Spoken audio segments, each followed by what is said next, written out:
Sometimes when you're riding, you get real good luck. You look alongside the road and the road gives you gifts. One of the big misconceptions people have is, there's cultural differences and these things. We all culturally have the same needs. We all need a place to sleep. We all need food. We all need shelter, this. After that, then every culture has a way of looking at things. Whether or not we embrace everything is about family, or everything is solo, family gets to a certain point and then we separate families out more, or with that. So for example, in the Western culture, we're not very family oriented. In other words, we're born, we live with our parents, and at a certain age we'll move out from our parents and we'll start separating and starting our own lives with most people with minimal stuff from their parents influencing their lives after a certain point in time.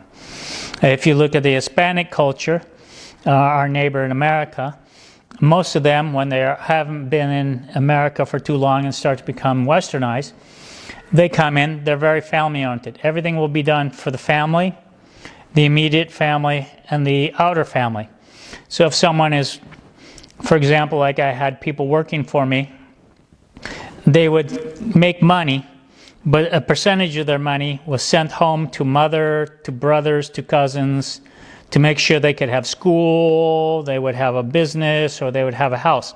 So even though they made money in America, they would take a percentage only to live on, to survive in America. The rest was sent home to maybe a brother, a mother, a father, or an uncle to build a business or a house to take care of the family back home. And this is one of the teachings that goes on. You see the same in Asia. The families usually group together, take care of each other, watch each other's children, watch the grandchildren, so on and so forth. The Western culture, we don't. We are more independent, so we have a child. Okay, if the child needs watching, the grandparents usually aren't the ones watching unless money is very low. But as soon as you have a little bit of money, you take the child and you put it in a daycare or a kindergarten or something like that. Some people in the United States and some Western people still, if they have outside cultures, because we all come from somewhere else in the United States, some will still have the child stay with the grandparents, etc., or this or that. But for the most part, once you become more westernized, child goes to school. School takes care of the child for so many hours a day.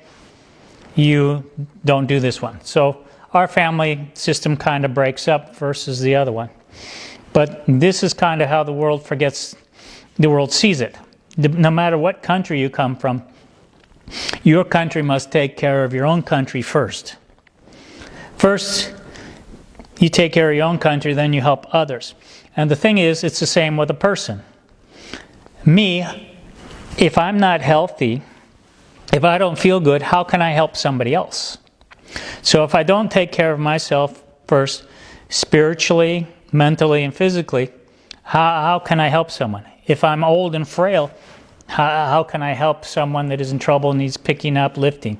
If I keep myself in health, I have enough health to help somebody else when they fall or something else.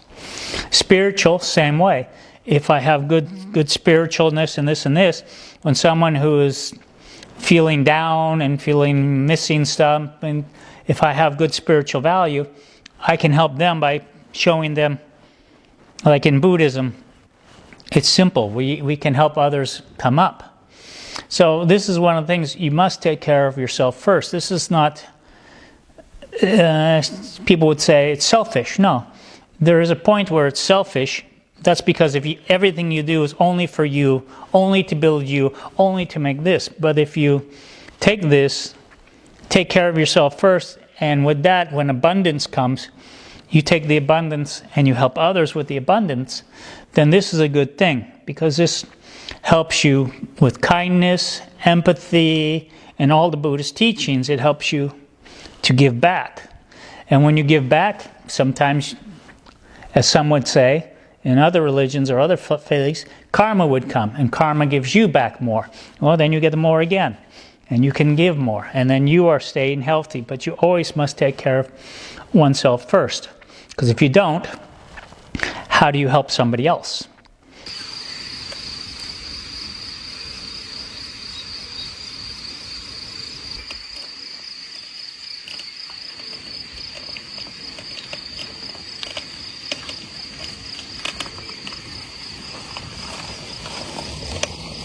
When I studied what's called, Jyotisha, which is the stars. It's a form of astrology. It's one of the first astrologies that's out there. It's according to it, we're born with our karma at the time of birth.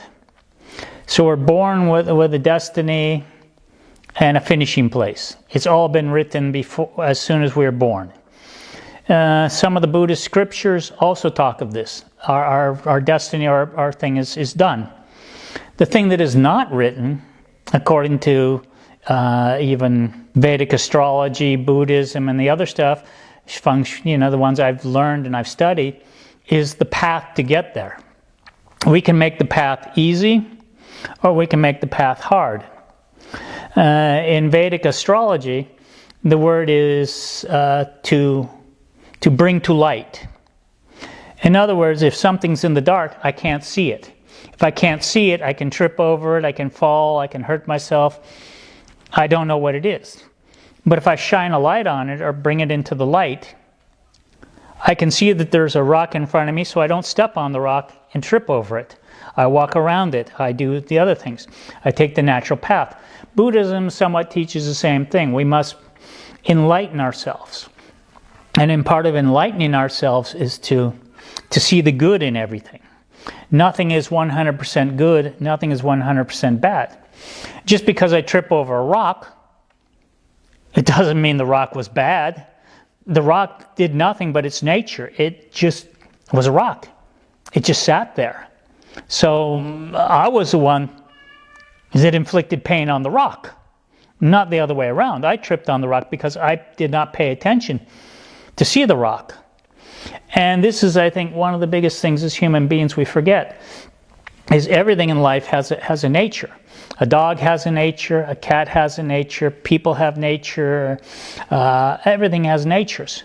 And if we don't recognize these natures, we cause friction and harm. And this is one of the teachings that I learned early on that I fully believe in. We in Buddhism are allowed to do anything we want to do. We can do anything. But there's a clause to that. But we cannot intentionally harm others. So people say, well, I don't understand that. Well, in other words, if I kick you and you say, excuse me, you hurt me, I apologize for doing that and I ask for the forgiveness for that. Then after that, I should never do that action again. Because now I know it causes harm. So I've learned. So I've come another step up. So this is something I fully believe in, that as we learn things, if we keep doing something, we choose bad action. And that's our choice to continue to do something. If we tease somebody and it hurts them, it's one thing. If we tease someone and it's fun and it's jest, there's no harm. So therefore, you can do it. But sometimes when you joke with somebody and they get very upset, very sad in this, we've caused harm upon them. And therefore, we shouldn't do that action again because we are causing harm. But when you make a joke with somebody and they're laughing and they understand the joke and they get along with it, what is the harm in that? There is no harm. So this is the problem that's become big in today's society, is so many people are taking offense to things that, well, according to Buddhism, we should not take offense to. But if they take offense to it, of course, even though it's something that why or somebody should take offenses, but if they do, to that person, we need to not do that action again, if we can remind ourselves to not do that action. But to others, it doesn't mean to the next person, I can't do the same action I don't do the action to this person, but it doesn't mean I can't do the action to this person. Maybe this person doesn't mind this action because they've evolved enough to understand there is no harm, there is no ill intent in it, there's no maliciousness in it, and there's no this or that. It's the simplicity of, if you look at a child calls someone fat, calls someone skinny, calls someone this. What is the harm in it according to Buddhism? It's just a description. It's how a person looks, it's how a person is, it's how a person is. It's a description. But yet, because we taught in school that it's harmful to people, it's this or this.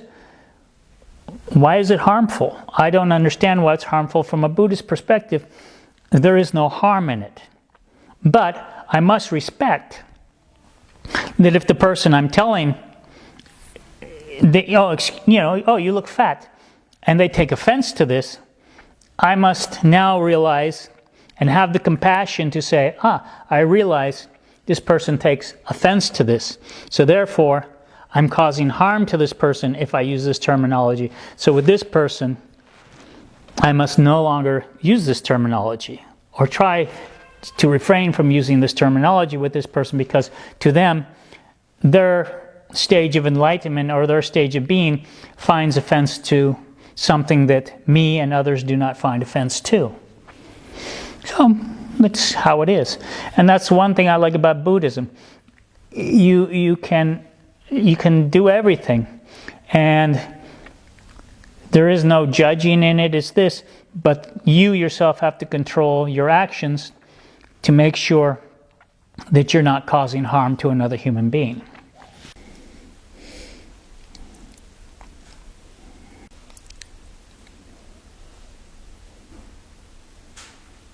I chat with my mom just about every day now. I keep in contact with my mom. My dad passed away a few years ago, so I'm no longer in contact with him. Well, unless you want to say via meditation and spirituality, I think of him. I think of family members that have passed, so in that way we are always in contact with them. They're always still around. So this is how it is. Distance, people say that it's something that I was taught at an early age.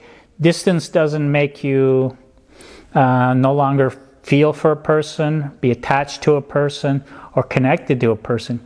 It just means they're physically not next to you. It doesn't mean that they're not still connected to you in your heart, in your spirit, in your mind. And that's important. Communication with the person. Luckily nowadays, compared to when I first started traveling, I would have to send a letter by mail, which might not come home for 2, 3 months, 4 months, come out of order and everything else.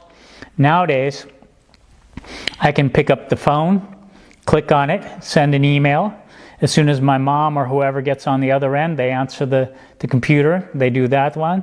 Can send messages, WeChat, WhatsApp, and people will see it when they open their thing up to look themselves.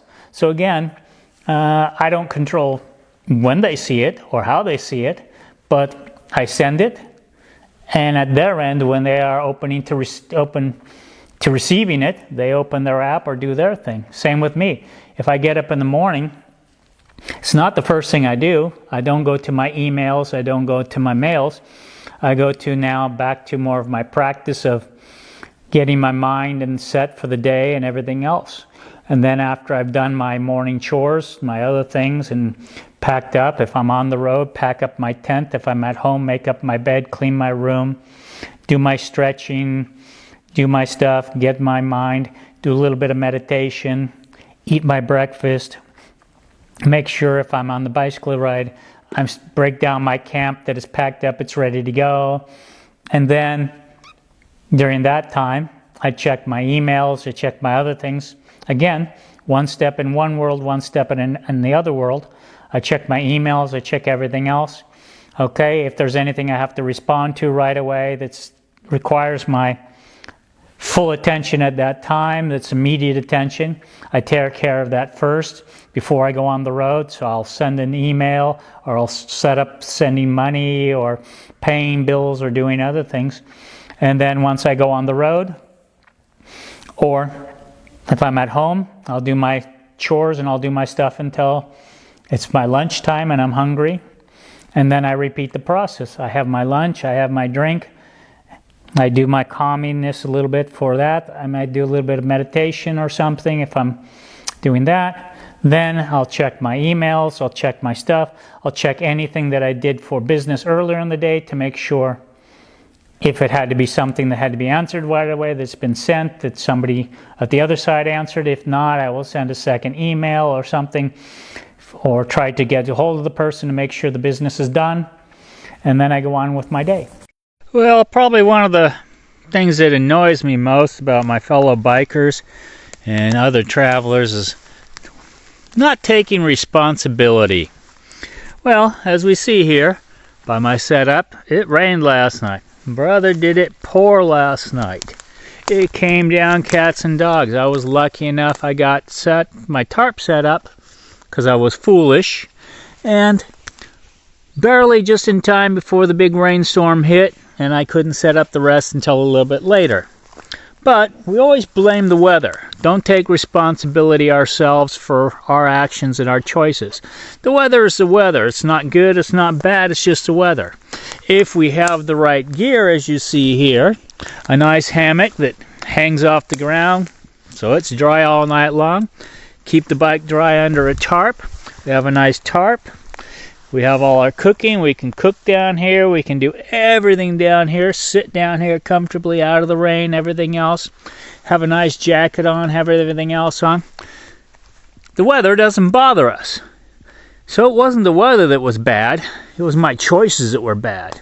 My choices to pull off on a road, not set up before the rain comes, not have a jacket, not have a proper tent, not have a proper setup to be ready for the weather, and basically not the right equipment for the right job, and therefore it was my mistake, not the weather that was bad, but my actions. And this is the biggest thing we need to take responsibility for, boys and girls. If we have the right gear and the right stuff, we can bike and travel through anything. It's not the stuff. It's our actions, our choices, and our gear. I don't get support. This is because I guess I could say, some would say I've been blessed. I have a blessed life. I worked very hard at a young age, even though people would say, but you say you traveled a lot. Yes, but in between I worked. And when I work, I work. I'll work 12, 13, 14, 15 hours a day, 6 days a week, 7 days a week. I'll do whatever it takes to get the job done, to get the stuff, to make what I need to make, to ensure that it's that. And then I don't, during the time of working, I don't take much time off. I'll take a day off here and do my stuff and do the things, but my goal is to build up something so I can take 6 months, 7 months, 8 months of travel. And that was my purpose in the young days. And then sometimes along the way I would get low on money, so I would go to a hostel, a hotel or something. Because I was a chef, I would look and see their food and say, you don't know how to cook this, you don't know how to do that. If you give me a place to sleep, you give me some food and a little bit of money, I will teach your staff how to make and do these things. So sometimes I was lucky. The big hotels would need people to teach simple Western things, French toast, pancakes, just simple stuff. But it still takes, you have to cook this a while with the cooks, let them understand the texture, let them understand how things work, this and that. So it takes a few weeks. So I would be granted a little bit of, sometimes the owner of the place would say, I make a lot more money now because of what you taught my cooks. I will give you a blessing. So I would take a little blessing. But in general, the money I made was my money. Even like now, I sold my house in America. I got okay money for it. and I reinvested it into a few things. And so now I'm able to live humbly off that. I don't require much. With the bicycle, it's extremely easy. For transportation to get everywhere from point A to point B, it's bicycle. So what money do I pay? Nothing. Once I have bought the bicycle, I've paid for the bicycle, I've paid for the equipment that's on the bicycle to hold everything, there's no expense. Zero. So I pay no expense to get from point A to point B. So it's not like somebody who's in a city takes a taxi cab, takes the bus, takes the train, takes the plane, or something else. Of course, there are times where I have to take a train or a plane, but not like someone else who would travel every day. The next thing is food. Everyone has to eat every day, so we eat.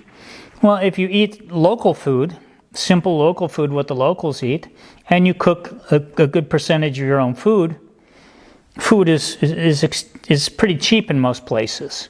You eat simple and good food.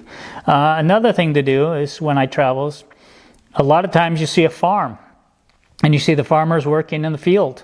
And sometimes I'll wave to the farmer, can I take a cabbage, or can I do this? Can I pick cabbage with you for maybe 1 hour, put the cabbage in a bunch of boxes, and now I can take a cabbage. And sometimes they'll give me a free cabbage. Sometimes you ride on the road, you'll see a cabbage that's fallen off the truck. So it's a blessing. I'll take the cabbage. And whatever else I get and find, and fruit and stuff, and then buy the remainder. Since I don't eat much meat, I'm mostly vegetarian. Therefore, the price of most of the stuff I buy is quite inexpensive. And since I normally, with the bicycle, I travel to places that are warmer, I try to go to the northern hemisphere in the months of May, June, July, August, September, October. I try to spend in the north hemisphere where it's summer there and warmer.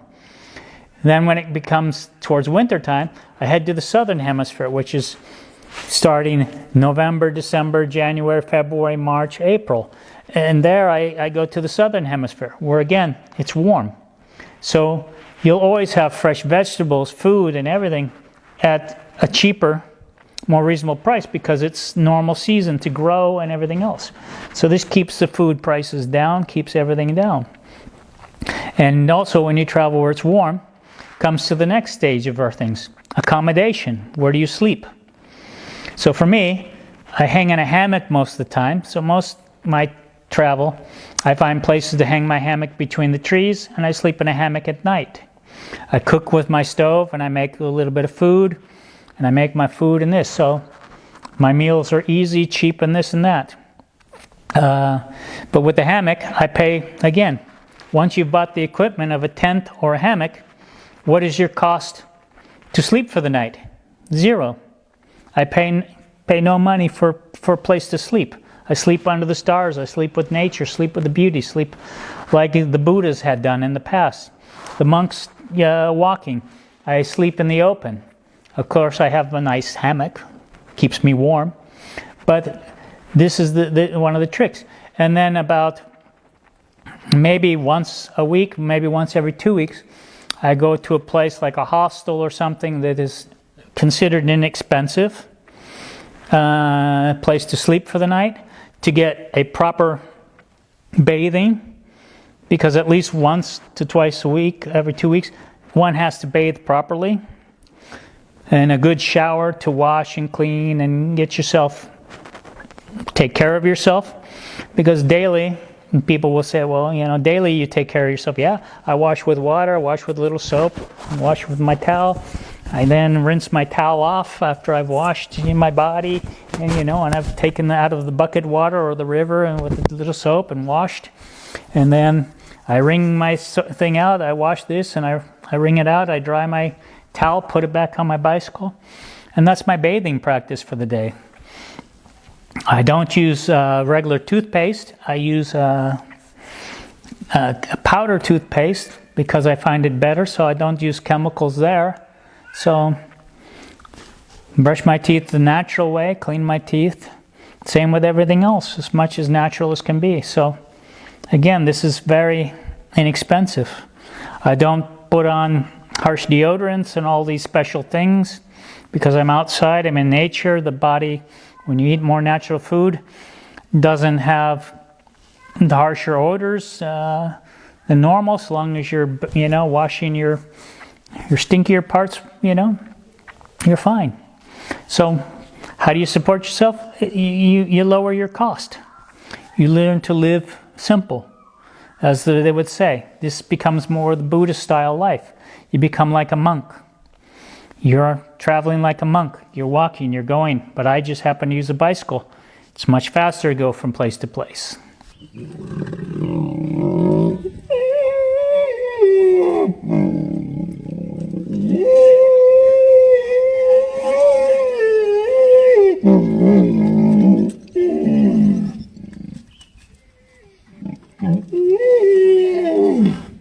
In the early days, it was, as I said before, much more difficult with communication and everything else. As I traveled down through Mexico, there was one area where, very poor area, so they decided they wanted to rob me, or tried to rob me. So they got in, shoot guns at me and some other stuff, but luckily enough I was able to turn around and go downhill and get away from them. Had to find a guy to put my bicycle in the truck and take it over the mountain pass past where these guys were. In Mexico they're called banditos, and there's a few places where they are. In the old days it was more so than it is now. When I was in farther down in South America, Ecuador, one night I decided, I was at the hostel and some people invited me to go see a play or something just up the road from the hostel. So they had already left in a group, and I figured, okay, I had to still get cleaned up, and I came to join them. And on the way to get to join them, some guys mugged me, grabbed me from behind, put me in a chokehold, stole my wallet, stole my other stuff, and then ran away. One guy that was behind me ran this way, the other guy ran the other way. I chased the guy down, I grabbed him, I stopped him, and well, the way you deal with it in South America is you kick him and beat him and call him a dog. And then his friend across the street saw this, who had stolen my wallet, took the money out real quickly, threw the rest of my stuff on the ground, and ran away. That way I would have to let his friend go across the street and get my stuff. And in South America, that's the way you deal with it, because you can't go to the police, because if you go to the police will arrest them, beat them, all sorts of stuff for doing this to a tourist, and you'll end up having to pay the police a bribe to keep the police from killing the guys that robbed you. So it's kind of a different situation in that. Later times, Europe, I've had a few things stolen here and there, nothing major. Sick, measurable times in India, definitely sick a few times. As far as robbing goes, like I said, just a few times here and there. People steal stuff. Sometimes park the bike, steal little things. It's, it happens.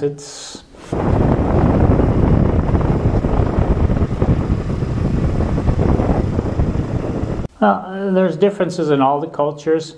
In China, it's been especially different because I started going to China in the 80s already.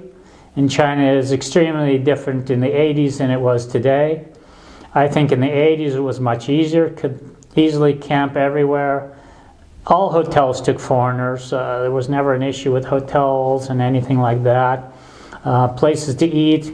We all went to the foreign places because, well, some of the food was a little less than in the 80s what the Westerner would eat, dog or cat or bugs and some other stuff.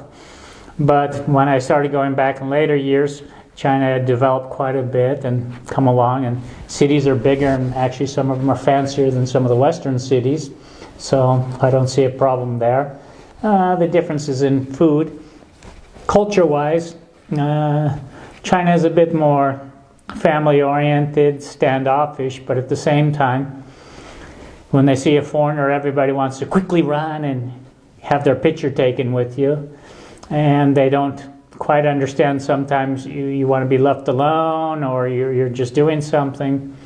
For example, one time we were coming up one of the mountain passes in the Tibetan Autonomous Region, coming over a 5,000 meter pass, and I'm barely with my bike to the top of the hill, and people are running to take their picture with me, stopping me, and this, and it's extremely stressful and tiring, because you just want to get to the hill and be able to take a little bit of breather and rest.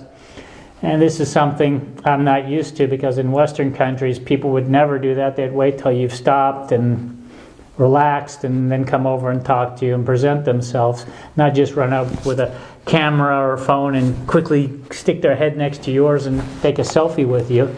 So, I mean, there are some cultural differences, but in all, I mean, nothing that's ever that bad. It's just different.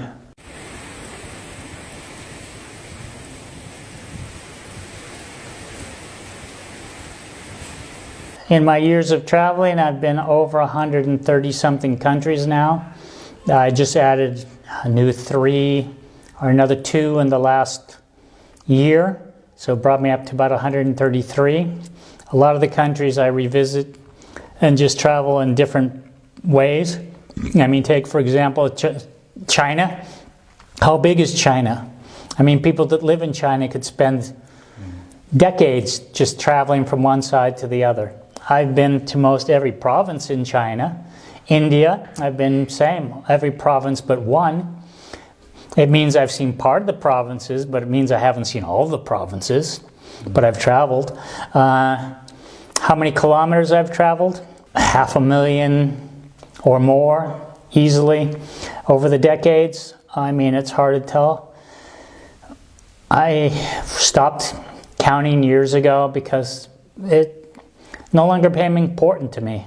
There was a time in my life where it seemed important, but to me that became something, again, of ego, of being able to tell somebody, I've been 1,000,000 miles, I've been 5,000 countries, I've been. And if you hear those words, I, is ego, it's selfishness. And it's something I'm trying to avoid, and just be humble and be a cyclist like everybody else, and enjoy when I meet someone who's traveled 2 or 3 countries, and relive that excitement of going to new countries and seeing things for the first time and doing that, and finding new routes, and finding other places and countries I've been before just to see something different. Sometimes going back to places and see how much they've changed or haven't changed. And it's just nice. It's just part of the beauty of the world. Don't forget that when you leave a camping area, we take all our trash with us. Double check your equipment. Make sure you've got your flags to show. People can see who you are. Your kickstand. Got our solar panel ready to go. We've eaten. Everything's cleaned up. Our camp area is cleaned up. We've taken everything down. Packed everything up. But mainly, taking all our trash out with us. People need to look within themselves to find what really makes you happy. If it's a home and a house, and that's what makes you happy, then it's a home and a house. If you are constantly dreaming of someone else's life or someone else's thing, and you look and you live the life in envy, then what you're doing in your life must not be correct. Because if you're envious of something, then that seems to be what you want. It seems to be what you think is happiness. So you either have to change your view of that, or you have to pursue that. That's about all I can tell people. It's like me. I like to travel. So I don't tell people I want to travel. I go and travel. If I want to do this for a while, I change something like I did before in my life, and I wanted to try something else, I stopped, I changed, I tried it. If it worked, I was happy. When it stopped working, I wasn't happy. I went back to something that made me happy. It's about all we can do. First, I would address for the older people, as Buddhist says, we wake up every morning with a new life. Every day I'm blessed with a new life every morning I wake up. So I can do whatever I want from that day forward. I just have to choose to do it. It's not an easy choice to just suddenly say, well, I'm going to do this or this. My suggestion would be take some small vacations, go to a few places, see if you even like it, see if it's still in your dream, see if it's still what you want to do. If it is, you just have to keep trying to do more and more. For me, I just went, I liked it, so the more I went, the more I kept liking it, the more I found ways to do it, the more I found tricks to make things cheaper and easier and better. I met other people that did it and asked from them what their experiences are, how they did it. And I made sacrifices. I had to learn to be away from family for long periods of time and everything else. So it's a choice. But as Buddha would say, you wake up every day, you're granted a brand new life. And from that day forward, you can choose if you want to change your life or not change your life. And that's how I like Buddhism so much, because it tells us if we wake up, if we're privileged enough to wake up, we can choose to change. As far as young people go in places like Asia and China, I understand it's difficult, but I've also met Chinese who are doing it and are cycling around China and going into other places. Is it as easy as it is for Westerners? I would say it's easy. The difference is the support. We, from a Western standpoint, are very much encouraged to do things on our own, to go out and do it on your own. And everything is you. You are responsible for you.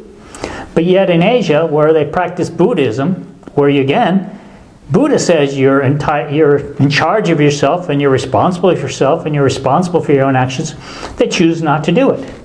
So it's funny that an area of the world that has been brought up on Buddhist teachings, where you are supposed to be self-reliant, these things and this stuff, they choose to rely on family more. Yet in the West, where we neglect most of these Buddhist things and go with Christianity and everything else, we instead rely on ourselves and do things for ourselves and support ourselves. So the thing is, I mean, it's like anything. I have friends in China and they take small breaks. Just take the breaks you can, and when you can take a break, take it as long as you can and do it. And it's especially more important to do it while you're young, because when you're young, you can sleep anywhere. Your bones don't bother you. You don't have the aches and pains. You can ride much farther with the bicycle. You have much more physical energy. You have much more vibrance. You can do without a lot of things. You can take a lot more stress than you can when you're older. So it's a thing. And as far as finding balance, the unfortunate thing with balance is no one can tell you your balance. We can help lead you to it. We can plant seeds, like the thing says, like yin and yang. You plant the seed and it turns. And hopefully each time it turns, you come a little closer to finding a balance that works for you and be able to travel and do it. I think the biggest mistake, and it's even, you see it in the signs in China and in Asia now more so than everything else. People put such importance on spending tens of thousands of dollars on a wedding. What for? What is the purpose? Who is the wedding for? You are marrying someone. Do you need to spend half your life savings to marry someone and love someone? No. So to have spent all this money there, of course you have to work more to do everything else. Or your parents have spent all this money to get you wed. Then of course you have to pay them back and everything else. So the circle is a vicious circle of this spending money and impressing others. I understand the culture in China is to save face. And save face is, it's a double-edged sword, because on one hand, you look good for everybody, but on the other hand, you have to pay the price for it. So I can't make this balance and this choice for you. As Buddha says, you must find your way and your path and your balance in this one. So all you can do is look at others and say, well, that may work for me, and try it. It either does or it doesn't. And each time you make a balance. And same with the people that your family. If your family says, oh, you must do this and this, well, okay, I'll do this, but I'm not going to do all of this. Meet in the middle. And of course they may not like it, but after a while they'll get used to that you're not going to just every time give everything, and maybe then you have a little for yourself, but enough for them. And then you find a balance. But balance is the hardest thing, because balance is individual. What works for one person to balance the scales doesn't work for the other. Good morning, world.